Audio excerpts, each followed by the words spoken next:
Good evening, esteemed members, honorable guests, and participants. It is my pleasure to preside over today's debate on the important topics of leaders are born, not made, and men make better leaders than women. At this moment, I would like to extend my gratitude to the debaters for their preparation. Your dedication enriches the spirit of this debate. Before we begin, I would like to outline the guidelines and the structure of today's debate to ensure clarity and order. All debaters must address themselves to Mr. Speaker at the outset of their speeches and throughout the debate. Debaters must always refer to one another in the third person.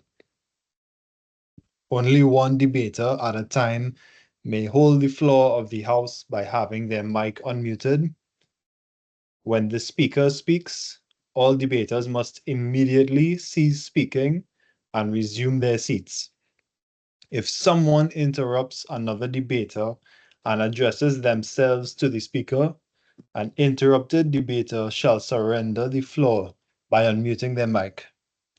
Heckling is encouraged as long as it is pertinent, brief, and infrequent. However, I wish to remind you to engage respectfully amongst one another and to listen attentively to each viewpoint that is discussed today.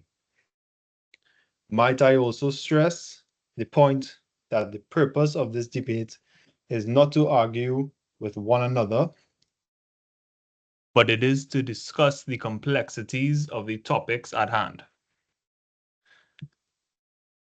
therefore allowing us to explore solutions. Without further delay, let us begin with our proceedings.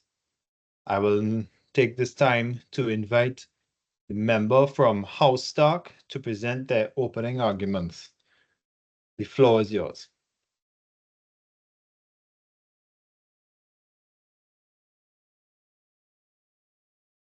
Good afternoon, Mr. Speaker and fellow members. Mr. Speaker, imagine this. Two individuals stand before you who are tasked with leading a team through a high-stakes situation. One has years of training, Mr. Speaker, workshops and mentorship under their belt. The other has never attended a leadership seminar, but has an undeniable presence, the kind of charisma and confidence that makes people listen instinctively. Who do you think inspires the team to follow, Mr. Speaker? Time and time again is the second person. Why? Because true leadership is not something you learn, it's something you are born with. We will show you that leadership is rooted in innate traits, charisma, emotional intelligence, and natural confidence, traits that simply cannot be taught or acquired through experience. Mr. Speaker, leadership is not just about skills, but about who you are at your core. Science tells us that personality traits linked to effective leadership, like extroversion, decisiveness, and empathy, are significantly heritable traits based on the National Library of Medicine. Studies from behavioral genetics, Mr. Speaker, indicate that 40 to 60% of these traits are encoded in our DNA. Traits like charisma, the ability to inspire others, and emotional intelligence, qualities we admire most in leaders, are not just products of training. They stem from neurological structures in our brain, Mr. Speaker. History is filled with leaders whose natural ability set them apart even before any formal training. Take Martin Luther King Jr., for example, Mr. Speaker, whose powerful speeches moved millions and inspired change. His charisma and emotional intelligence were not learned, they were intrinsic. While he honed his skills, the foundation of his leadership was natural. His ability to connect deeply with people and articulate a vision that inspired action. Even in crisis situations, Mr. Speaker, natural leadership shines. Think about Charles Lightoller during the Titanic disaster. Amidst chaos, he instinctively took charge, organizing survivors and saving lives. These actions weren't the result of a training manual, Mr. Speaker. They were born out of an innate ability to remain calm under pressure make quick decisions, and inspire trust. Now, Mr. Speaker, you might argue that leadership can be taught. And sure, someone can teach techniques or strategies, but you cannot train someone to have charisma, to inspire trust effortlessly, to think instinctively under pressure. No, Mr. Speaker, training can refine natural abilities, but it cannot create them where they don't exist. Consider public speaking. You can teach someone to craft a speech, but you cannot teach them to command a room. That magnetic presence, the kind that makes people lean in and listen, is an innate quality. This is why some people rise as leaders naturally, while others struggle even with years of training. So, Mr. Speaker, are leaders born or are they made? Science, history, and real life examples tells us the answer is clear. Best leaders are born with innate qualities that set them apart. Training can sharpen these abilities, but it cannot create what was never there to begin with. Leadership is not a skill you acquire, Mr. Speaker. It's a gift you're born with. So the next time you see a leader who inspires you, remember, their greatness isn't something they learned, it's something they've always had. Thank you, Mr. Speaker.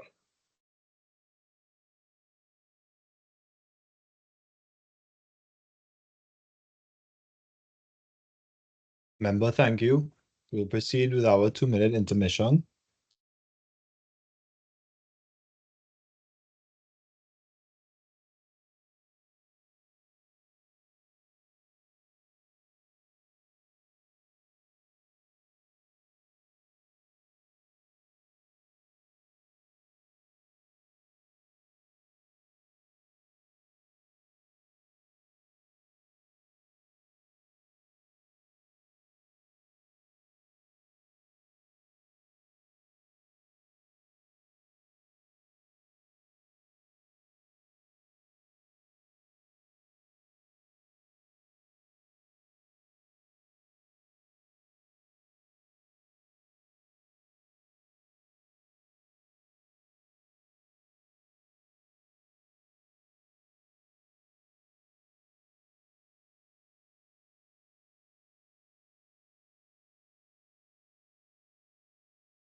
Ladies and gentlemen, at this time, we have approached the end of our first intermission.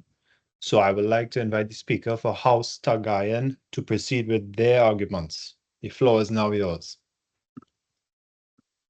Good evening, Mr. Speaker, fellow debaters, mediators, other classmates, and Mr. Bisu. For the purpose of this debate, I, Jada Targaryen, will be joined in this debate by Curleen Targaryen.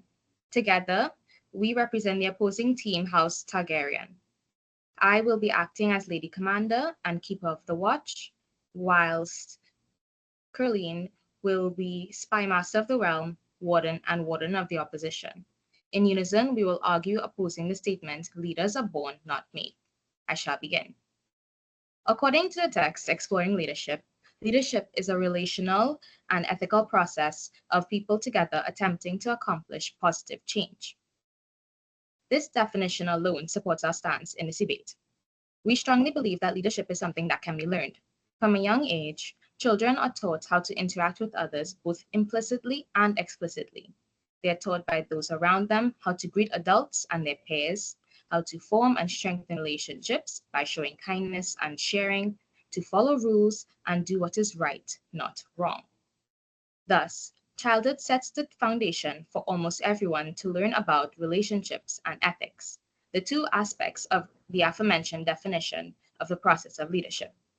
Additionally, the very existence of this course supports the idea that leaders are not born, but can be made. It teaches us that cultural and societal influences, language, first and second-hand experiences, and more all can influence individuals to become leaders and how they lead. The main reasons we will provide to support our stance in this debate are: leaders can be made through mentorship, history influences present and future leadership, and leaders are effective only when they develop emotional intelligence and an understanding of others. Firstly, leaders can be both mentors and mentees. While it is easy to strictly think of leaders as mentors, one must realize that many leaders were once mentored by others. A mentor may advise and teach his or her mentee necessary skills and knowledge using the process of leadership. Eventually, these same mentees learn enough to mentor others, passing on their knowledge and skills to future leaders. Teachers are a great example of this occurrence. Essentially, leaders create other leaders. Secondly, one of the various frames through which leadership can be viewed is history. The history of leadership is something future leaders and members of their organization can learn from. The actions of past leaders in various situations provide knowledge and examples of decisions that should or should not be made in certain contexts. This means that leaders of today can learn from leaders of the past, proving that leadership is not innate, but can be learned and influenced by history. Take, for example, Winston Churchill, who has taught many the power of persuasive communication, and Thomas Edison the power of persistence. Additionally, many modern leaders have also learned that authoritative leadership of the past can be less effective than today's democratic leadership. Thirdly, effective leaders are made when they learn to understand people and develop emotional intelligence.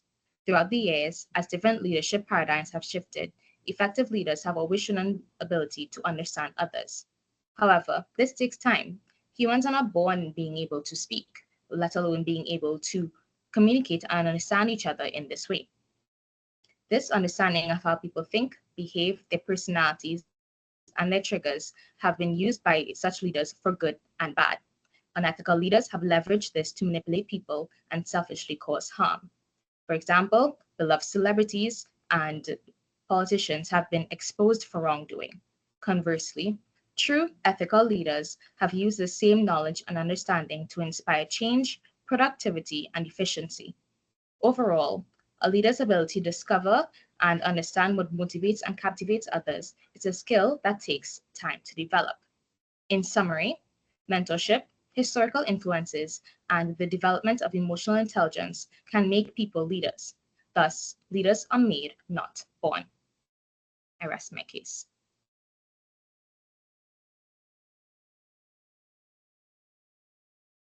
Member, I thank you for your arguments. We will proceed to our second intermission, which will be 2 minutes.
Ladies and gentlemen, we have approached the end of our second intermission.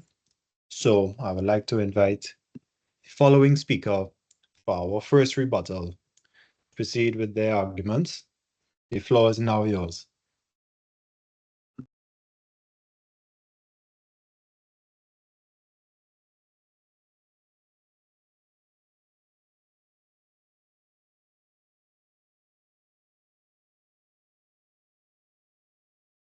Lord Speaker, we have heard the opposition argue that leaders can be trained, molded, and developed. But while training may sharpen certain skills, it is a fact that it cannot create foundational traits that true leadership requires.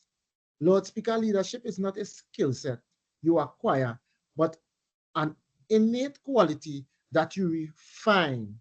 In our argument, I will address the flaws in the opposing argument, strengthen our stance, and highlight why our position remains the most convincing. Lord Speaker, no amount of training can implant the qualities that define true leadership, such as charisma, emotional intelligence, and instinct to lead under pressure. These are rooted in biology and not in classroom. Lord Speaker, leadership training focuses on techniques like how to communicate, delegate, and strategize. But what happens in a situation where there is no natural guide? In high pressure moments, it is a natural gifted leader that rises. Studies in neuroscience shows that natural leaders have distinct brain responses under pressure. Their prefrontal cortex regulates emotions and decisions and effectively, which is why they remain calm in crisis. This biological wiring, Mr. Lord Speaker, cannot be replicated. Lord Speaker, person might claim that anyone can become a leader with the right environment. Yet we see countless examples of individuals demonstrating leadership potential long before formal training and external influence. Let's consider tribology like Malala Yousafzai. At just 11, she began advocating for girls' education in Pakistan, defying societal norms and showing that courage to lead on a global stage and inspiring millions. This is something she was surely born with.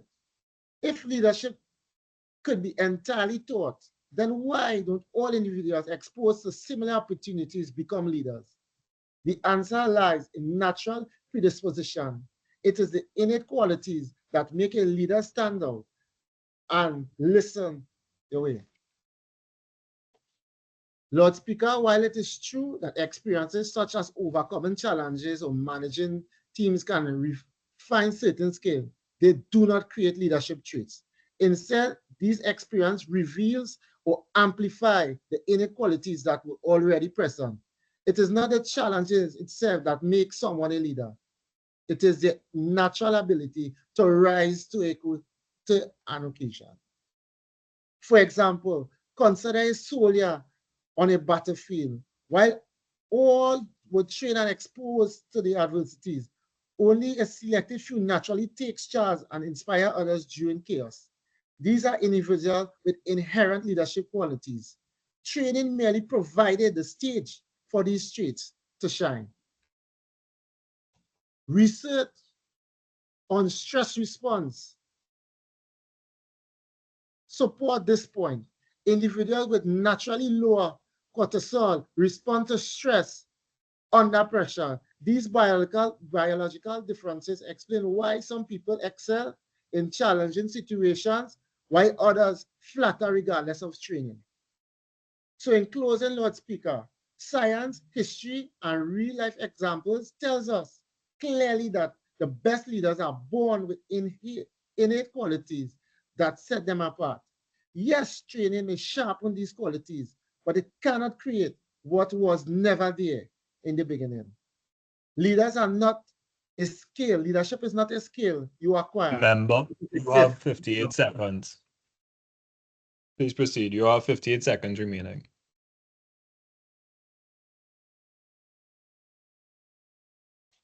Thank you, Mr. Speaker.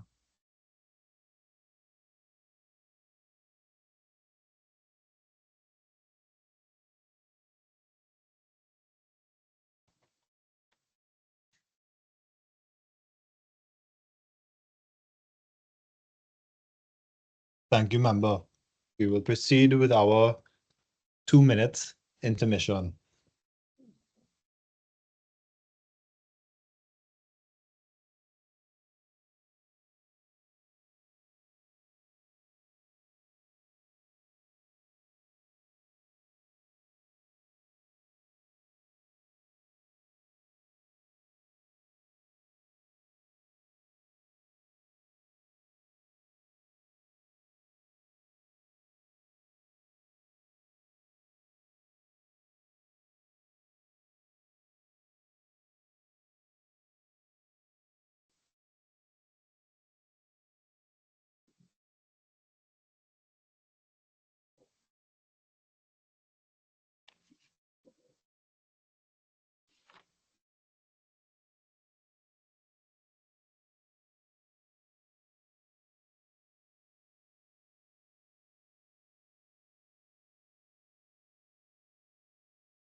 Ladies and gentlemen, we have reached the end of our intermission.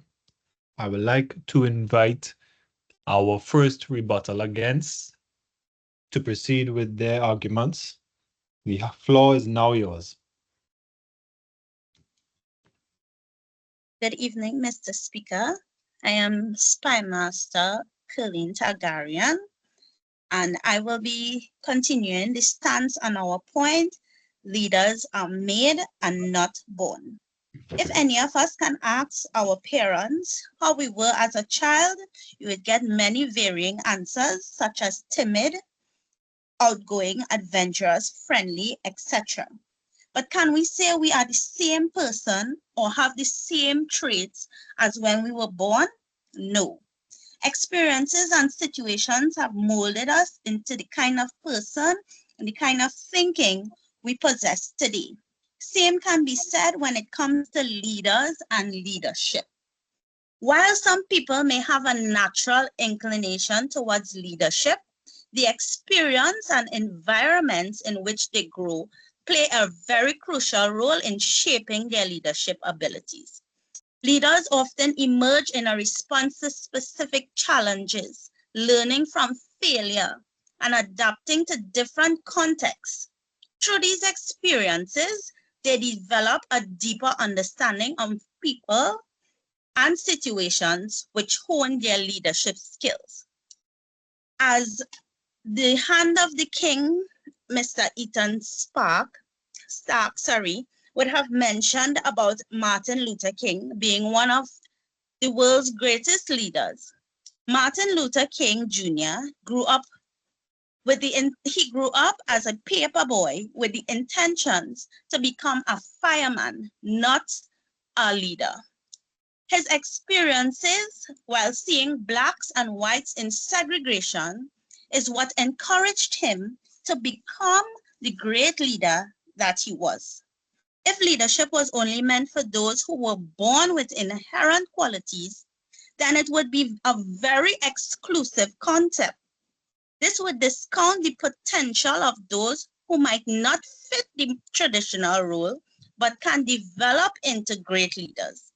Leadership programs, mentorship, and personal growth initiatives help people from diverse backgrounds and experiences personality development and help develop their skills. Another point, Mr. Speaker, is research and studies show that leadership is a role of development. The concept of transformational leadership shows how leaders inspire and motivate their teams' behaviors that can be taught and learned. Leadership is not a one-size-fits-all, Mr. Speaker. If everyone were born with the same leadership qualities, there would be no variety of styles in leadership in the world. Through learning different experiences, their personal development, these different styles, such as autocratic, democratic, servant, transformational leadership, came forth. Effective leadership is a social skill rooted in the ability to build relationships. We weren't born with this. These are not traits that people were born with. People will learn to suppress their behaviors and thoughts. And that is why I believe that leaders, through all these characteristics and experiences, can be taught to learn in stressed environments how to cope. Soldiers are trained to handle different situations, and that is why I think leaders are made and not born.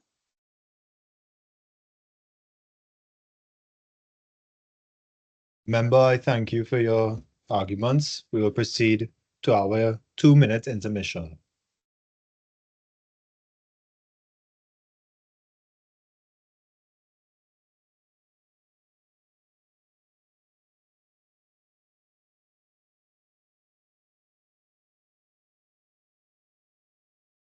Yes, member, with your hand up.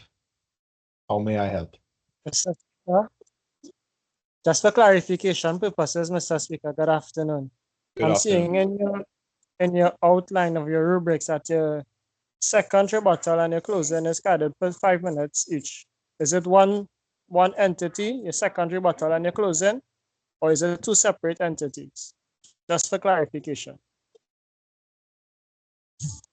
Thank you, member, but it is one. Thank you. 1 minute, easier.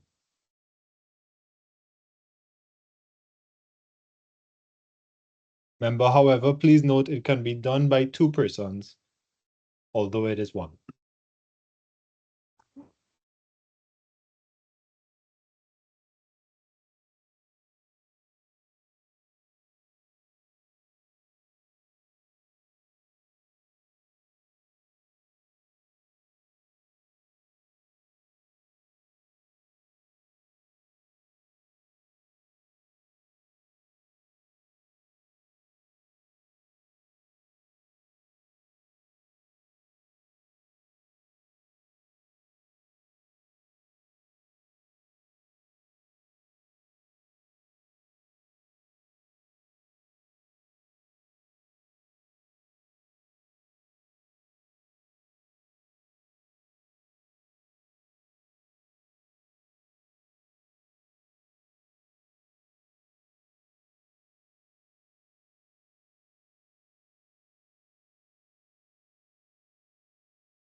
Ladies and gentlemen, we have concluded our intermission. I would like to invite the member who will be preceding the second rebuttal to begin with their arguments. The floor is now yours. Thank you, Mr. Speaker. I am Master of Laws Alex Stark, and I'll be sharing my time with Master of the Coin, Remul Stark. Ladies and gentlemen, the opposition stated that leadership is something anyone can learn, claiming that Anyone can inspire, lead, and thrive under pressure, but leadership is not merely just a skill set, it's a manifestation of innate traits. And today we will refute their claims point by point and solidify why leadership is a product of nature, not nurture. The opposition emphasizes that training and experience are enough to produce leaders, but can training really instill magnetic charisma, decisiveness, or emotional intelligence that inspires others? Training focuses on the teaching process, how to plan, delegate, and organize. But great leadership isn't just about what you do, it's about who you are. Studies show that personality traits are linked to effective leadership, such as extraversion and openness, up to 60% heritable. These traits cannot be taught, they are embedded in our DNA. As our example earlier, Martin Luther King Jr., his ability to unite millions stemmed from his natural charisma and empathy, not from a leadership workshop, but his innate qualities were the true foundation of his success. The opposition argues that anyone given the opportunities could lead. However, this claim overlooks the undeniable role of innate potential.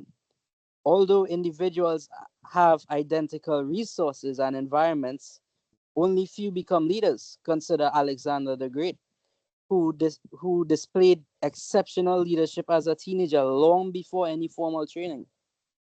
If leadership was solely about opportunities, why don't all individuals in similar circumstances rise to the same heights?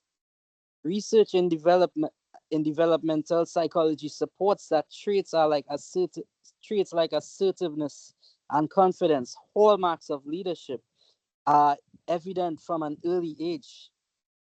The opposition claims that anyone can lead effectively, but this argument falters in moments of unpredictability and crisis. Leadership training provides tools for structured scenarios, but life rarely adheres to a script.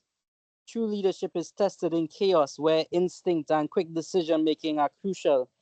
Take Charles Lightoller during the Titanic incident, for example, as stated earlier. His actions were not a result of a training manual, but an innate ability to lead under pressure. Thank you, Mr. Speaker.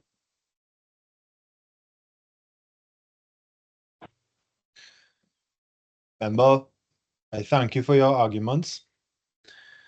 At this time, I would like to proceed with our intermission of 2 minutes.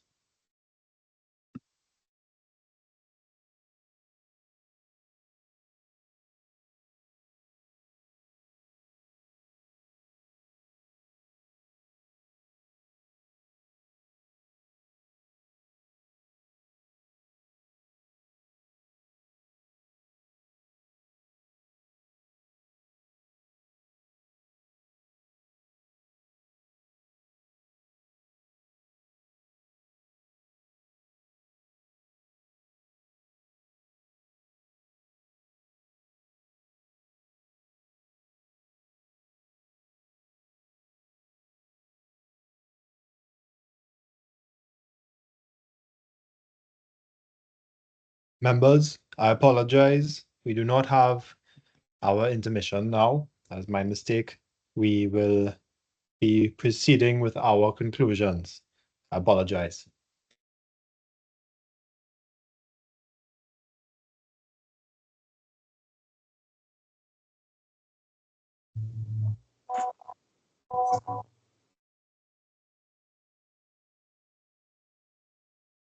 Mr. Speaker, Honorable Minister, Mr. Simon Abdullah, honorable members, the very heart of the argument from our counterparts in the opposition is a flawed assumption. They showed us that leadership skills can be taught to anyone. While that may be true, however, it still does not create in persons the raw qualities necessary for great leaders. Science has shown us that charisma, decisiveness, confidence, and along with other qualities are heritable. Even the lady commander from the opposing side spoke to this, taken from the Minnesota Twin study.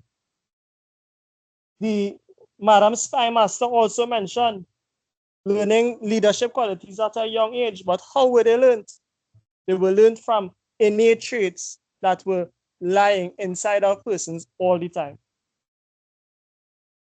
There are many others to mention natural born leaders with names like Mandela, Gandhi, and Lincoln, all of which my colleague would have mentioned in his argument. All these leaders were great because of their natural born abilities.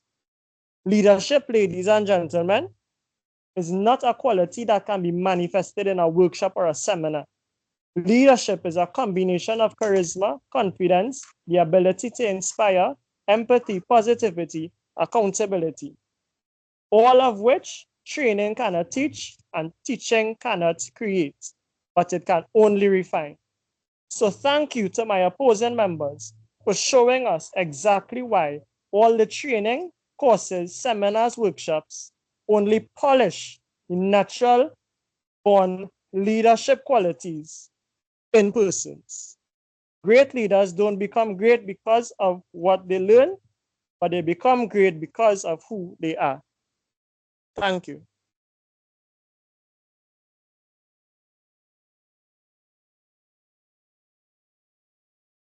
Member, I thank you for your arguments. Now we will proceed to our 2-minute intermission.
Ladies and gentlemen, we have concluded our intermission. I would like to invite the member of the House who will be proceeding with their second rebuttals and conclusions. May you be reminded you have an additional 24 seconds to use if needed. You may now begin. The floor is yours.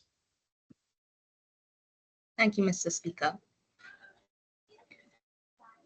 House of Stark has argued again and again that leadership is innate, and they have put a lot of emphasis on traits and qualities, charisma, etc., as that is what leaders are, except that is incorrect.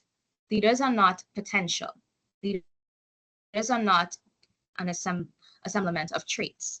Leaders are people who learn how to wield whatever qualities they have and from their environment and their personal experiences, how to apply this to others and how to carry others into different situations.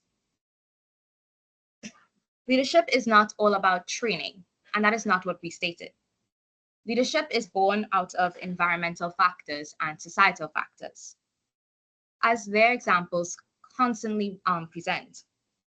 Leaders are born from their situations. For example, Martin Luther King. Martin Luther King did not become the civil rights leader that he is known for because of innate qualities. He became that because of his situation. Martin Luther King would not be who he is known as today if the civil rights movement didn't need to happen. That situation created his need to become a leader. We have emphasized again and again that leadership is something that can be learned, not simply through training or seminars, but through environmental factors. You learn how to hold your breath underwater. You learn how to keep calm in certain situations. Anyway, people learn how to defuse a bomb. In the same way they've mentioned soldiers are taught how to withstand these stressful situations. They are not born able to go into the battlefield. This is because leaders are trained to become who they are, whether they realize that or not. Leaders are not simply potential. I end my statement and pass you on to Curleen Targaryen. So while some individuals may have a natural inclination towards leadership, as the opposing team would try to instill in your minds, the notion that leaders are born and not made undermines the importance of growth, of experience, as my lady would have just said, Mr. Speaker, and continuous learning. Leadership can be nurtured through education, mentorship, practice, and self-awareness, making it accessible to many who may not initially exhibit quote-unquote born leadership traits. So that is why we reiterate the points that through challenges, learning from failures, and adapting to different contexts truly brings a great leader to the forefront. Suppressed behaviors come out later on in leadership, right? Even though the opposing side tries to instill in us personal traits. And some of these times, these personal traits do not rise to difficult occasions, do not rise in difficult situations. They are suppressed when times come, when hard times come. So that is why we reiterate educational development, interaction, and practice. These are things that make great leaders. Research has shown and facts are shown that leadership is a development role, not just from innate traits or born traits, but it is instilled, it is practiced over and over. Good leaders know what to say and when to say it because they are taught, they have been in many situations that have brought about these traits and experiences and built on their character. So this is our points why leaders are made and not born. Thank you, Mr. Speaker.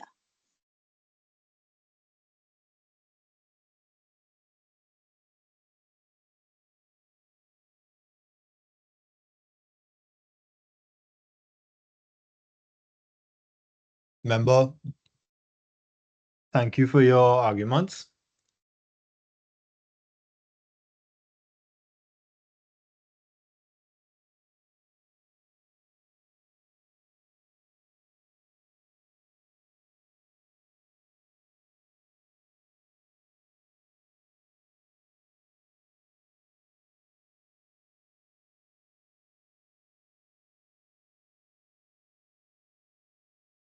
I would like to proceed with our assessment.